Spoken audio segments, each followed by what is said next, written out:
Hello everyone, my name is Notepad and I write games for fun. So what are we working on today? Well, we're technically going to be working on Morons with Pedigrees, the second round, and that song was Do It Like a Kaiser remix by Shere Khan, which was very good. And it has like 47 views on YouTube, and I don't know how, because it's pretty solid.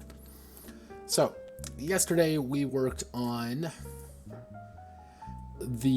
everything up here, including your social class, all your vocations, and last night in a fit of boredom I did humors. Humors are a bit weird because this is effectively your attributes, and they also double as your personality, which is kind of odd to say, but it works. So, effectively, having a 10 in one of your humors is considered to be have balanced humors. You know, they are balanced, everything's fine. Having more than 10 or less than 10 means you are in excess or in deficiency of your set humors. Neither of which are good.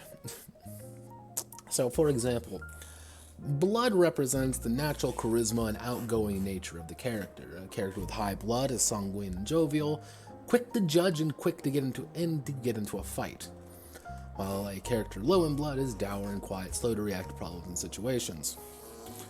What this effectively means is a character who is really excessive in blood is going, like a 19 in blood, is going to be the kind of person who leaps at problems and beats you up for it. They're the kind of person who will be the life of the party and will party hardy, and then burn out just as fast. They are big, they are exciting, they don't have a stop sign really. But while someone with really low blood isn't that. They are quiet, they're slow on the uptake, they're not really good in front of crowds. They're the kind of people who would stutter a little bit when you're dealing with things, and the same goes for things like black bile. Depends how intelligent you are and how, if you're melancholic or reserved and stuff, things like that. You have to remember, this was very sophisticated science back in the day. You know, saying yes, I'm in the blood right now is a completely valid statement. This is why a lot of men during this time, if their wives were acting a little bit weird, they say, yes, they're just getting rid of all the natural blood they produce because this is science. And obviously that makes no goddamn sense, but hey, welcome to our enlightened era, even though it's called the Enlightenment, but we don't talk about that, do we? So, being in excess or being, kind of deprived of these various humors are neither good nor bad. The optimal place to be is right in the middle, but that also makes all your chances 50-50. So, do you want to make it 50-50, or do you want to make it higher, make it lower?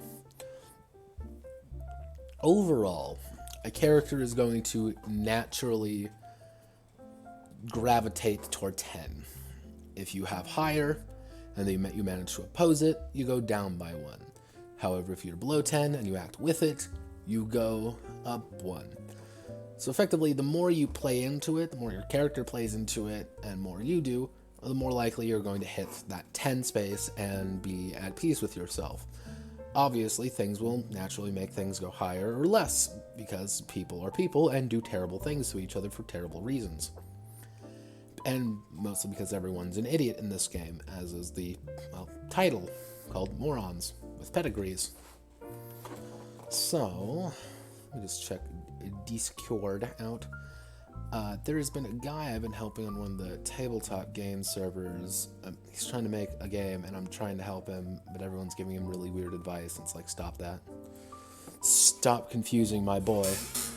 He's a good boy. Don't confuse him further. He's trying to make games. I might have to nurture him, but... so we have our 4 humors, and I did make it completely randomized. I think I'm going to actually add a side note. Side humors. The storyteller wishes to give characters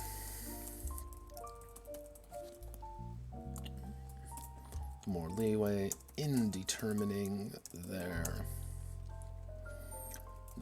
character's attributes. They may use the assign humors method. One humor is at 15, one is at 5, and the other two are at 10. From there, the character is free to distribute 5 points in any direction. 5 points among any of the humors. So, for example, I have 15 blood, 10 black bile, 5 phlegm, and 10 yellow bile. I can distribute my 5 points to look like 17 blood, 12 black bile, 2 phlegm, and 10 yellow bile.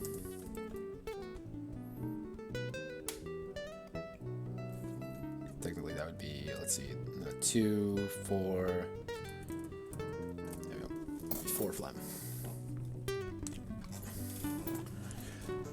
Bully. I am going to make a character at the very end of everything, so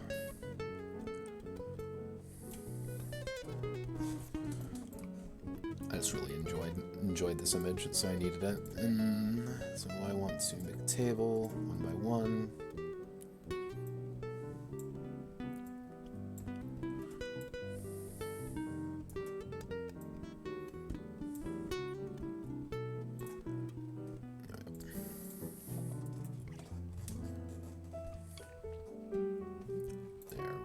That's what I like to see. Oh, and today we are drinking chamomile tea with some brandy in it. It took me a little while longer than usual to get ready for stream, so I got a little cold, but still pretty good. So let's see, we've got that. What was I going to do next? So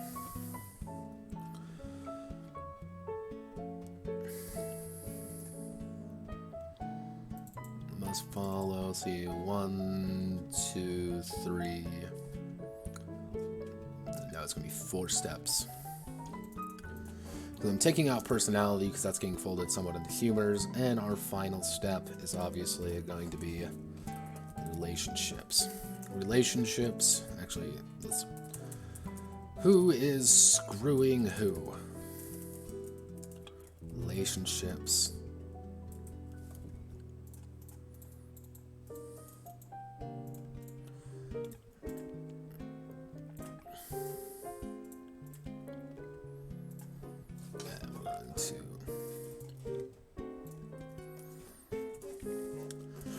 Relationships at court and among the aristocracy is an essential part of 18th century life.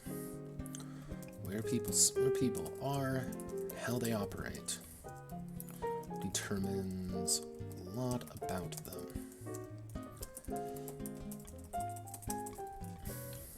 When the game begins, storyteller will create a main character, the MC, who serves as the focal point of the story.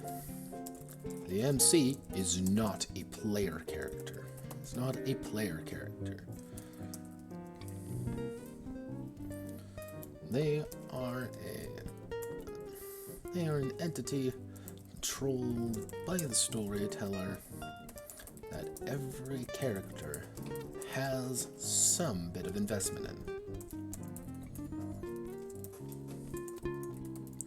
From there, the players begin a round robin. The players begin to create individuals around the MC.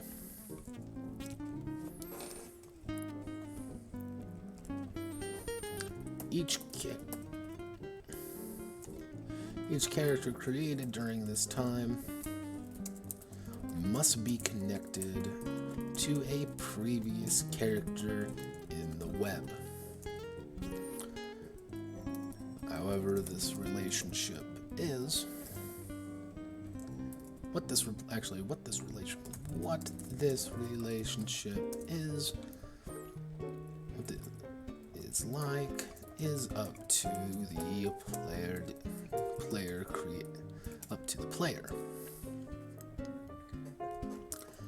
However, every step away from the MC the character is, they receive -1. They receive less plot power. Characters directly tied to the MC possess 5 plot power.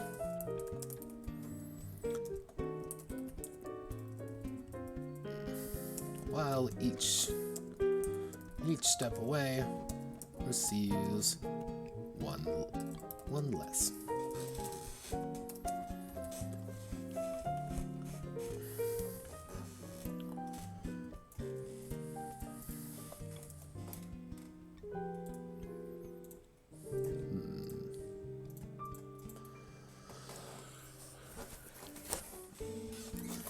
Okay, so we're going to have to open up, actually. Time to open up paint.net.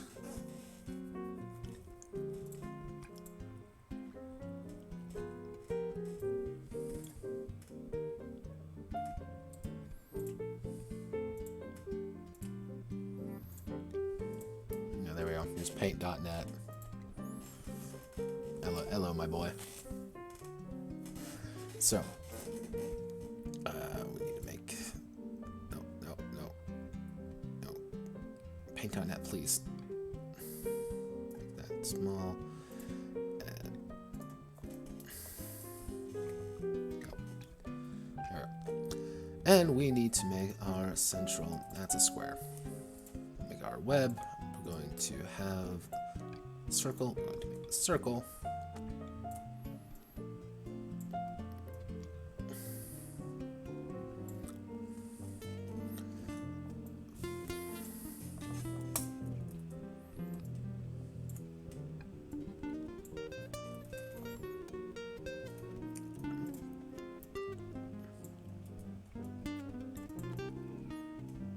Welcome to how Notepad does a majority of his graphic design work in paint.net.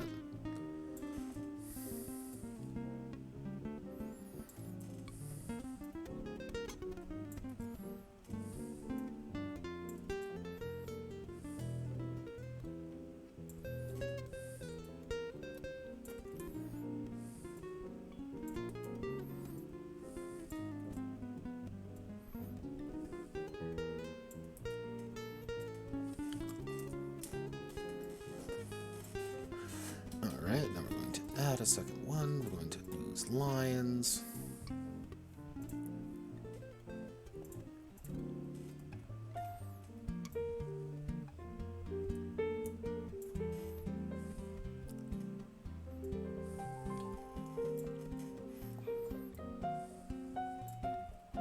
See, if I had a large budget, what I'd be able to do at this point is hire someone, get some artist or something I know, even though I know artists, but my pocket artists don't want to be my pocket artists for some reason. I know, wacky, right?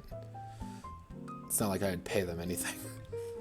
I'd pay them in drinks. I've effectively told my artists that I'm like, I won't be able to pay you directly right away, but I can definitely pay you in alcoholic beverages.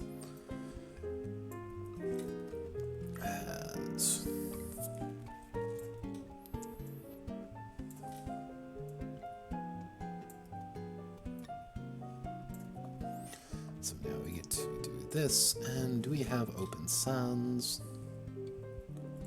No, we don't. Why don't we have open sounds in here? That sounds like it should be a fairly bog standard one.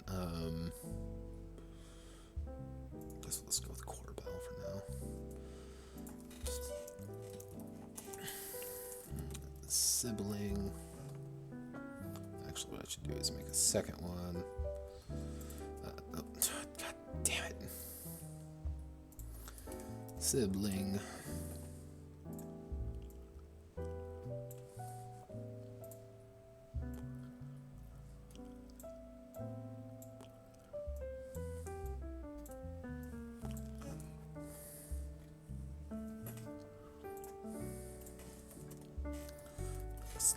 Ex-lover. Muse.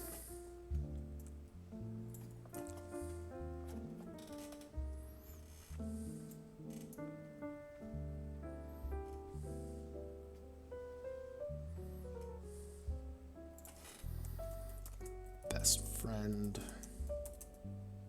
Actually, I should throw best right there, friend right there.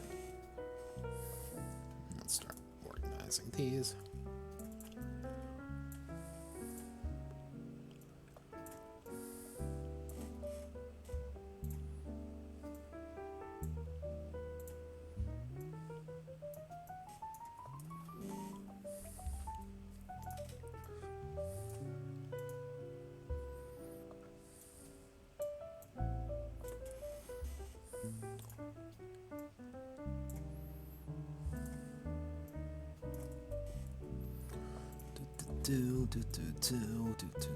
Muse.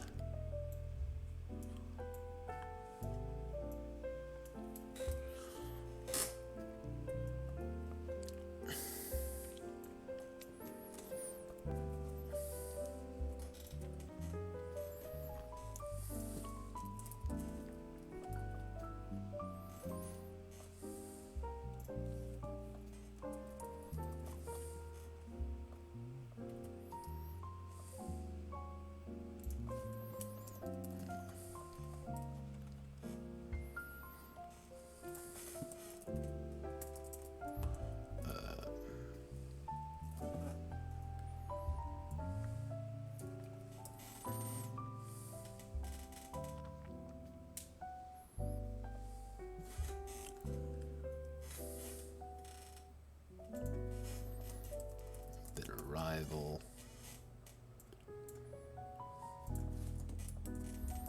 Sibling.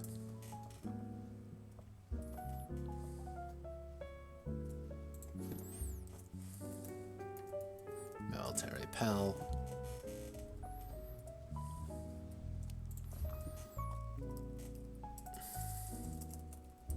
Officer. Fiance.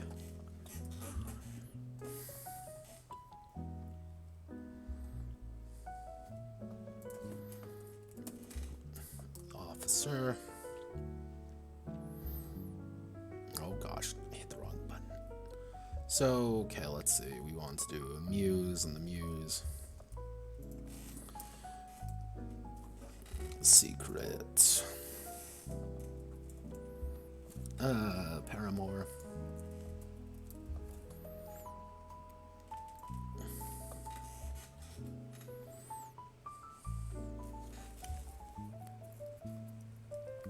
And let's see, so this is the main character right here.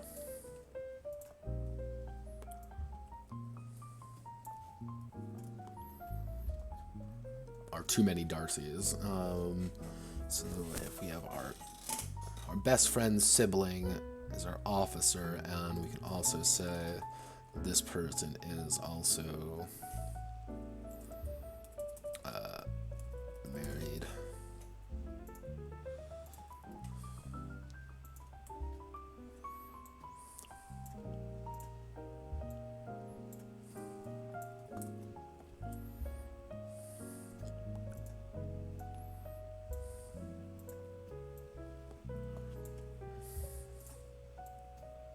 I just like the word paramour, by the way. I think it's a great word. getting at you.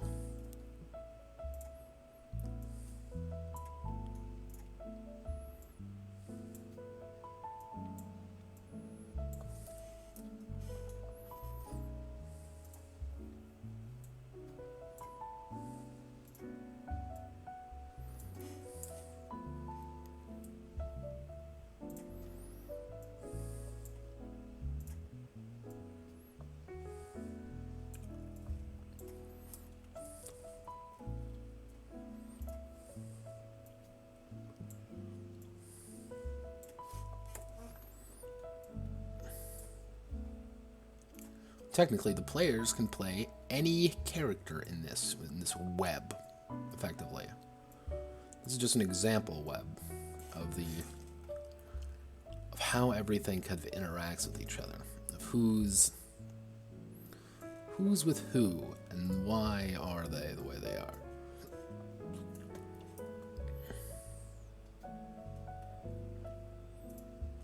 And oh gosh, oh golly gee. We want to flip it over this way. No, that's terrible. That way. Put you right there.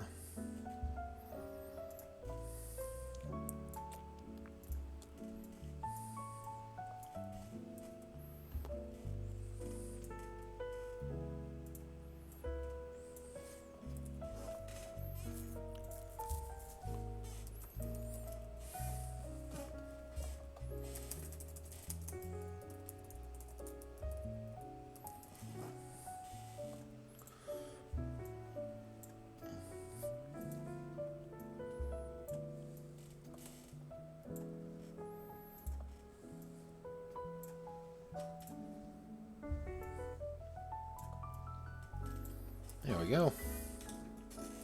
Oh god, we gotta figure out what to do with the best friend's muse. And with a secret paramour, but it's also somewhat related to the main character's lover in some way. So we will call them better yet, secret lovers. My god.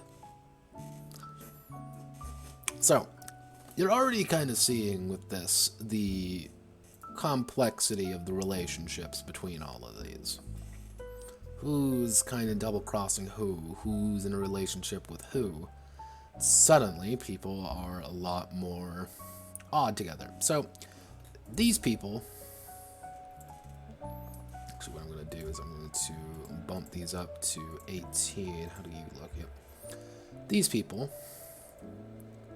5 plot power.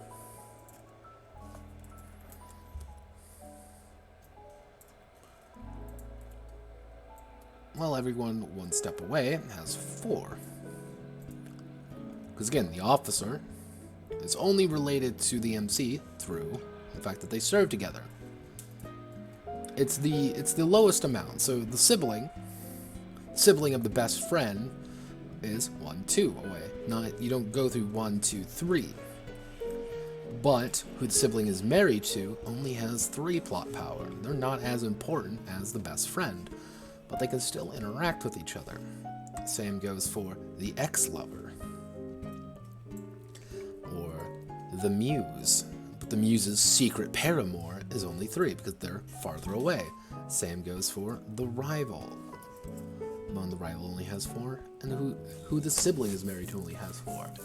So, we get to see already the players in this game already. It's fascinating, isn't it? So, and this is what I almost want to base the entire game around, this web. And if we take this, what I'm going to do is...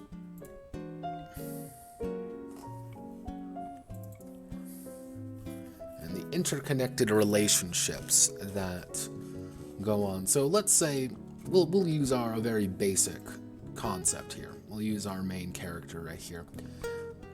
This is the brand new Duke of Bogenhaven. The brand new Duke of Bogenhaven. He's a young man in his early 30s and has just recently left the military. Thus, he has his closest friend, as well as one of his military friends, that they're kind of together. but he also has very strong ties to the military, but also very strong ties to kind of the court life. His sibling, younger sibling, is his sister, and is married to a person he's not best friends with, exactly, but she's also rivals to his lover's sister. And his lover, obviously, shock and awe, has someone else on the side that he doesn't know about. While the best friend is very much connected to this secret lover, as these two obviously bounce off each other incredibly well as having his own relationship problems. If we go all the way up here, these two are siblings, but we're also connected with the officer. So this is kind of your military life right here. You also have all this court life, all these other problems. So the players can play any of these characters.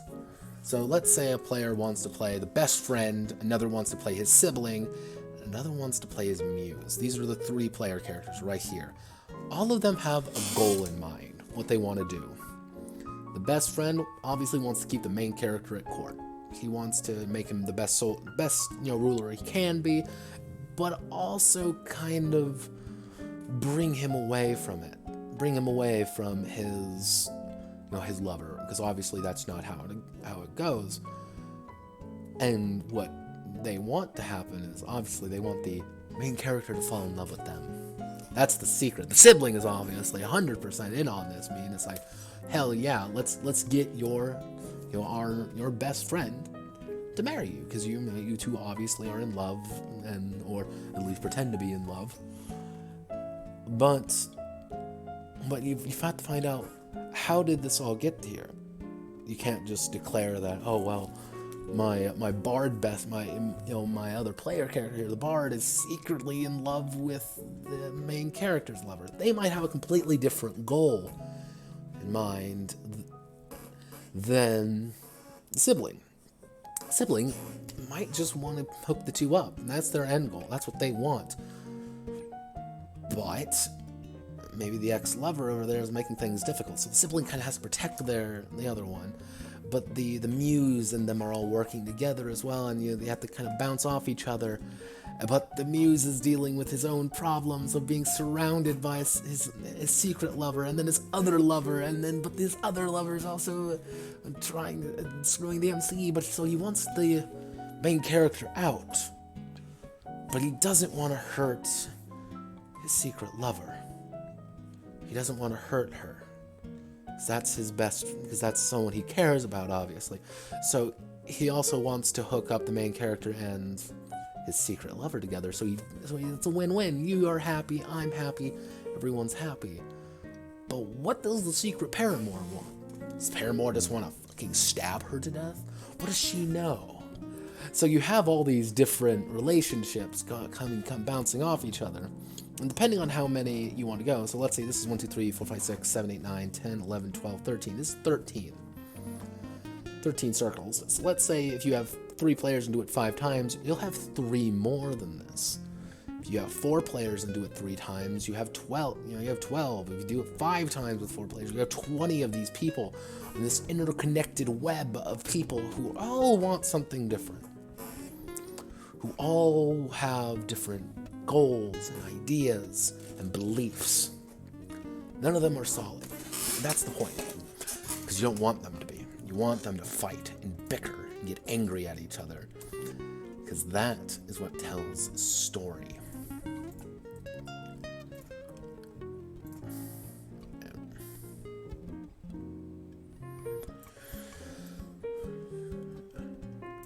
And what's a story without a little drama?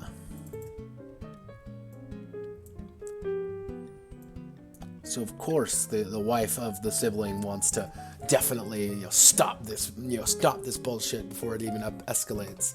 And of course the military guy right here wants to stop all of it because he wants his best friend back in the military with him. And the officer's kind of in the middle of everything, doing his own thing. But you may ask, well, that's this one story. But what if you played the military friend, the sibling, Siblings rival. These two hate each other. They just want to see each other crash and burn. The sibling is trying to get the main character to screw over their rival, all while the soldier's trying to desperately convince the main character to come back to the military with him. Tension, drama, everything. It's right there. And you may say, like, oh, well, these characters will not want to interact with each other hardly. Well, that's kind of the point. Because there's so many little stories interacting with each other. The ex-lover of the best friend may never show up. They're not important enough to show up. But you may look at it and say, well, what if the ex-lover is secretly... what if the ex-lover is also the fiance of the serve together? My God. What's that going on about? We have more relationship drama. We have more people related to each other. People care about one another. But people know about one another. Because obviously the siblings, partner not going to go as much as the other sibling's rival. That's the point. You're supposed to argue with each other, bicker, get angry at each other. And maybe that's not the story you want to tell. Maybe the sibling right here wants to murder the main character and take the throne for themselves and take the dukedom for themselves. Who knows? That's the point. Play it out and find out.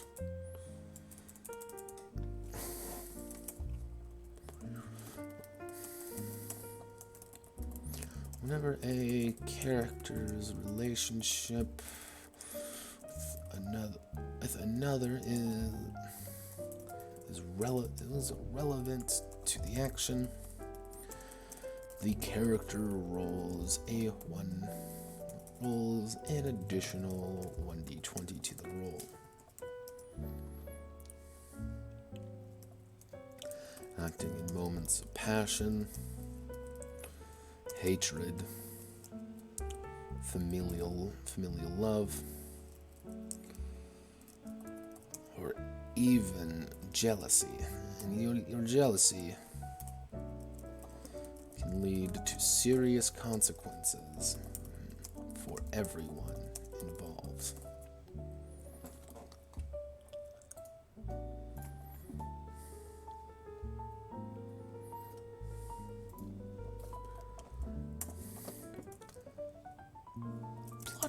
Plot power represents the character's importance to the story being told. As the story of the main character plays out, the amount of plot power a character possesses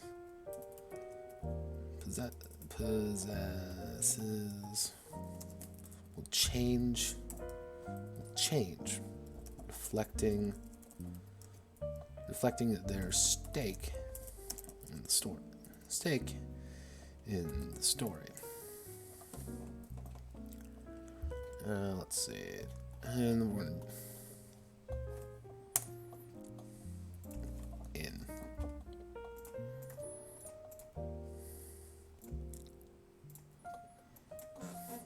If anyone has any questions, feel free to ask. I'm always open for them.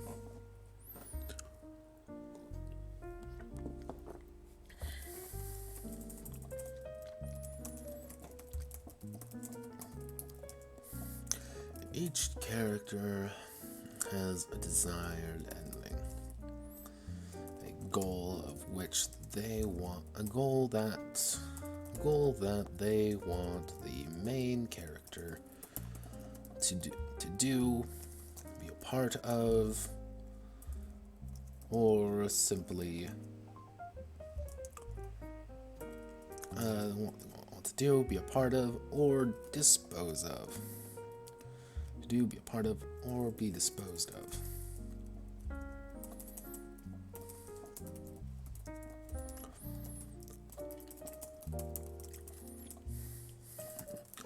Some characters have a variety of end goals. Some characters have a variety of end goals, But their most important one is their desired ending. If there is a point where the character's desired ending is impossible to achieve, they may give up a single plot power. They may spend a plot power to refocus themselves on a new desired ending.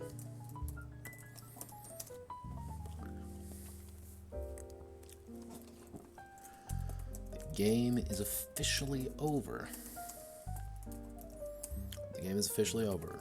The main character has reached one of the desired endings of the characters. Reached one of the desired endings of the character, of the presented characters. Be warned.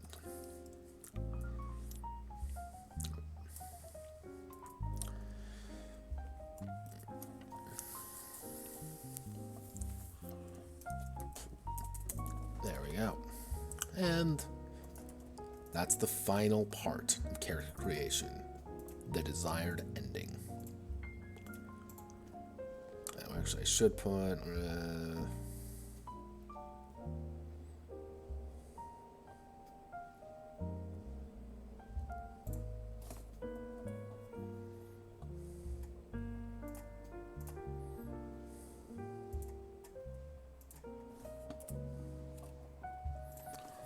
as a note.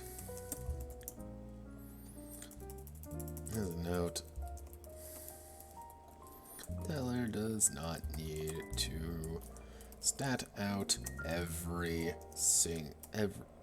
does not need to have a full rundown of attributes for each character, just major ones.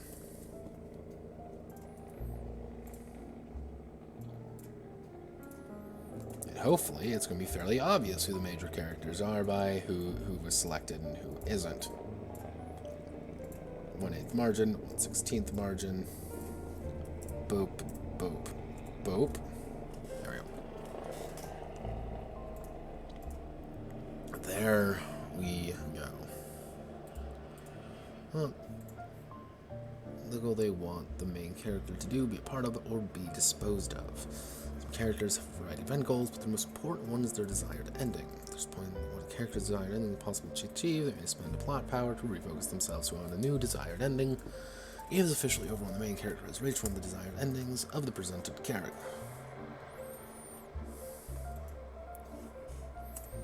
And now we're going to do an example character.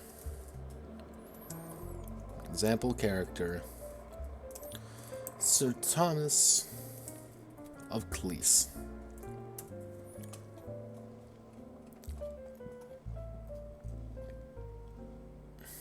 Sir Thomas of Cleese. Born into a wealthy rural family of aristocrats. Thomas was destined for the military at a young age due to a quick mind and a quicker wit. Quick mind and strong body. Through his years, he managed to rise above his peers and become a colonel before retiring back to his home estate. With the passing of his closest friend, he has been entrusted to guide, and nurture his young son to become a great man.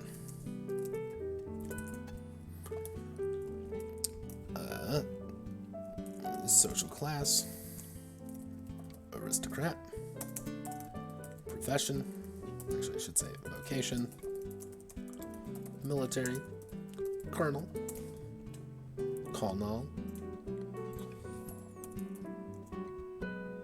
colonel,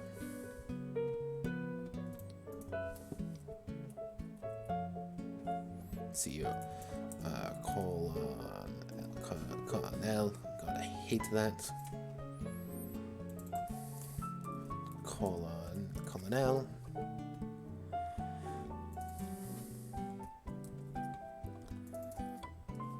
colonel is one of those weird words where you always can say, like, ah, yes, this makes complete sense to say, but it doesn't.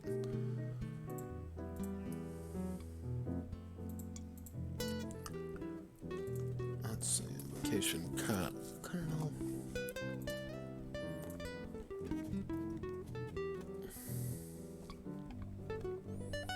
And obviously he can't do it because he's military. And now we get to determine his humors. So what we're going to do is we're going to go to dice roller. And we're going to roll our first one. 19 blood. So let's get rid of that. And alright, so our blood is 19. Our black bile is 12. Our phlegm is 13.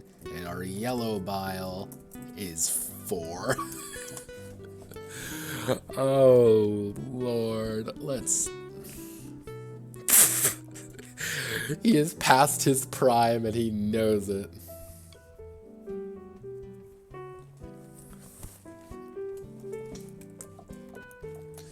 So, actually, since a colonel retired,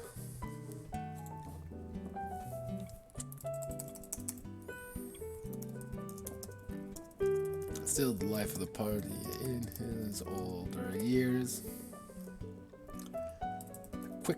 Quick to anger with a terrible temper. Black bile. Well read over the years.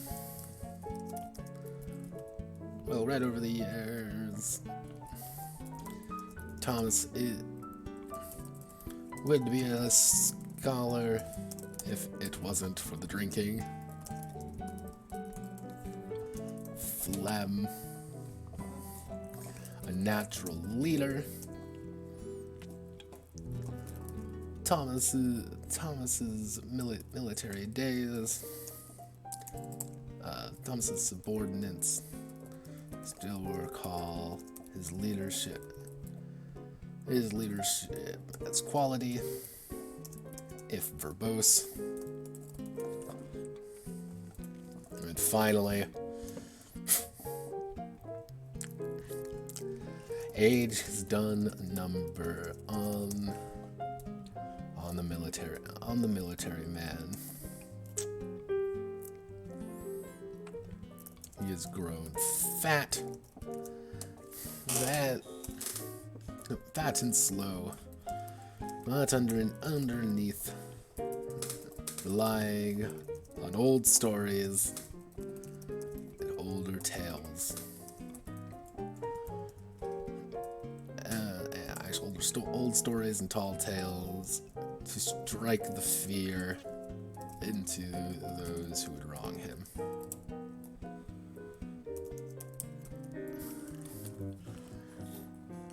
And desired end goal.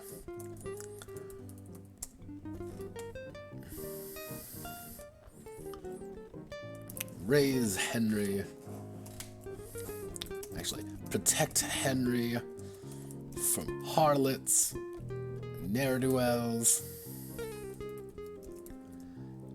everyone else who would harm him. actually, I should say, find Henry a suitable protector.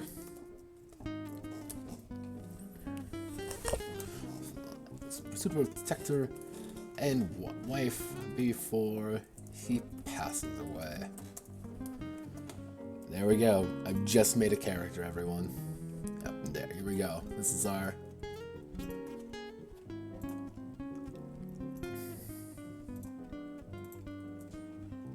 Yep, our example character, Sir Thomas of Cleese.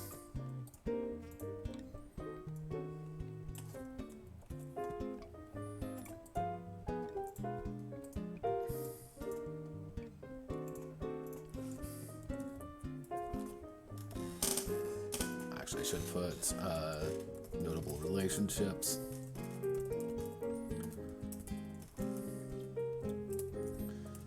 His daughter Susan, smartest one of his household, and infatuated with Henry.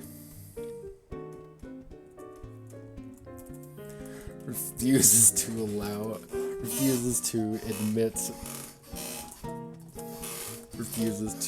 let her be by his side. His old nemesis. Actually, that's the...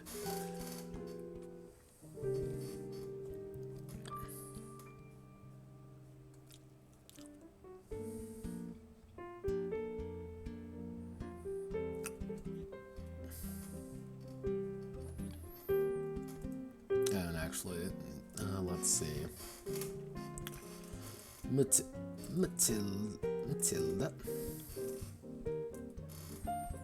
of Cleese. Thomas's wife and anchor. She dislikes the idea of him being with Henry so often. So much, but relents due to her love of her husband. And we're going to go with Norman White.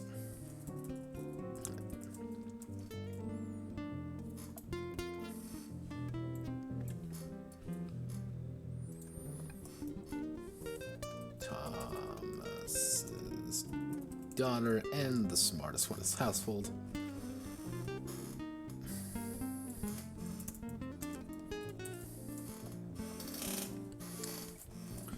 A career military man who lying to put path of the military. They hate each other.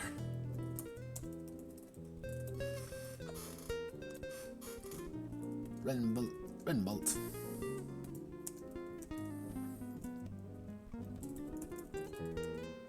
To bicker endlessly.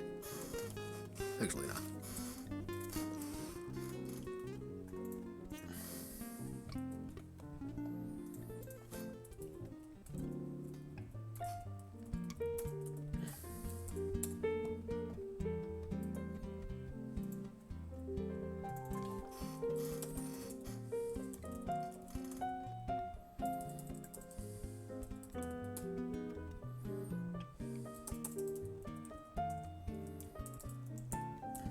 Queer bureaucrat.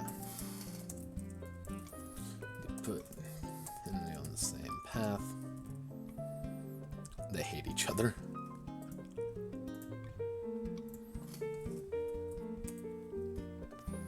There we go. Congratulations, you've just made a character. It's that easy. That's the point. It's supposed to be fairly easy. So, we've gotten all of this done. Since we actually have the characters done, what I'm going to do now is I'm going to hit this, obviously. Relationship desired ending, and we have our example character. what we're going to do is we're going to do what comes next. Bump this up to 28. What comes next? So we're going to divide this into a few sections. We're going to decide it into one, plots, intrigue. Actually, we're going to do reaching the desired end. Reaching the desired end, plots, intrigue, moving, plots, intrigue, duels.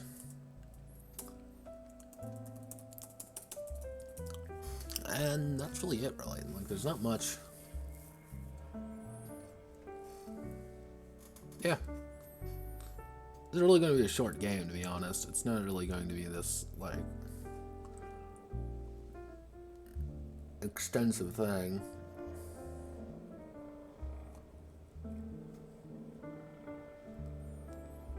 But do you need a big game for something like this? Actually, let's see.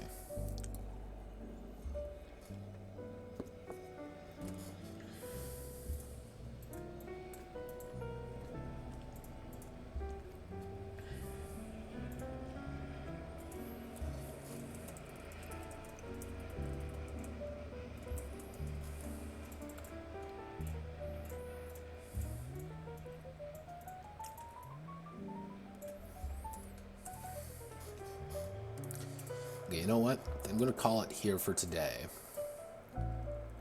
Because we're about an hour in, and I know I've bored everyone to death by me talking to myself, and I'm also out of drink.